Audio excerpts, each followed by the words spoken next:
আসসালামু আলাইকুম দর্শক, দূরদর্শন টিভি সংবাদে আপনাদের স্বাগতম। সাথে আছি আমি মেহেদী হাসান। চলুন শুরুতে দেখে নেওয়া যাক সংবাদ শিরোনাম। দেশের সার্বিক অর্থনীতি পুনর্গঠনে দেশ বিশেষ রোডম্যাপ ঘোষণা করেছে সরকার।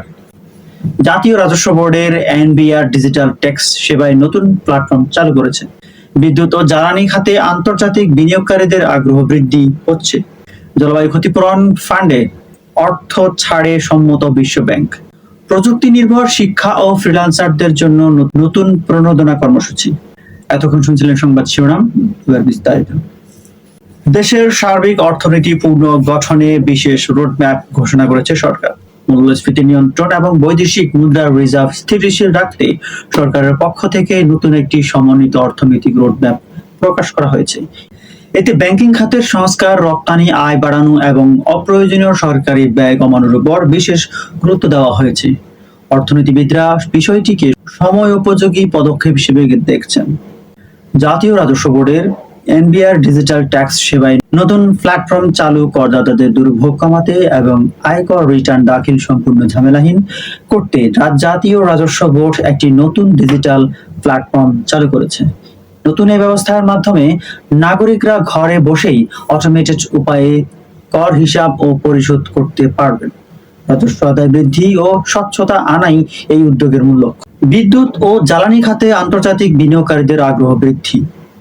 পুনর্নবীকরণযোগ্য রিনিউয়েবল শক্তি ও অবকাঠামোগত উন্নয়নে বেশ কয়েকটি বৈশ্বিক প্রতিষ্ঠান বাংলাদেশে বড় অঙ্কের বিনিয়োগের আশ্বাস দিয়েছে। সৌর ও বিদ্যুৎ প্রকল্পে বিদ্যুৎ উৎপাদন বাড়াতে সৌর পার্ক নির্মাণের পরিকল্পনা নেওয়া হয়েছে, যা ভবিষ্যতের জ্বালানি সংকট মোকাবিলায় ভূমিকা রাখবে বলে আশা করা হচ্ছে। জলবায়ু ক্ষতিপূরণ ফান্ডের অর্থ ছাড়ে সম্মত বিশ্ব ব্যাংক। জলবায়ু পরিবর্তনের ঝুঁকিতে থাকা দেশগুলোর জন্য বিশ্ব ব্যাংকের গঠিত বিশেষ ফান্ড থেকে প্রথম কিস্তির অর্থ বরাদ্দের বিষয়ে সমঝোতা হয়েছে।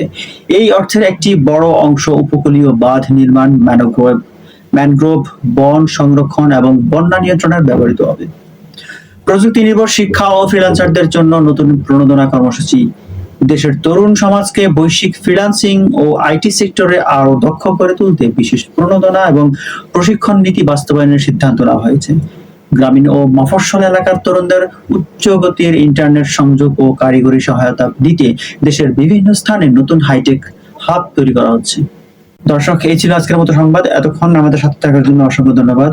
আপনাদের সাথে ছিলাম আমি মেহেদী হাসান। পরবর্তী সংবাদ দেখার আমন্ত্রণ জানিয়ে এখানেই শেষ করছি। দূরদর্শন টিভির সাথে থাকুন। আল্লাহ হাফেজ। আসসালামু আলাইকুম।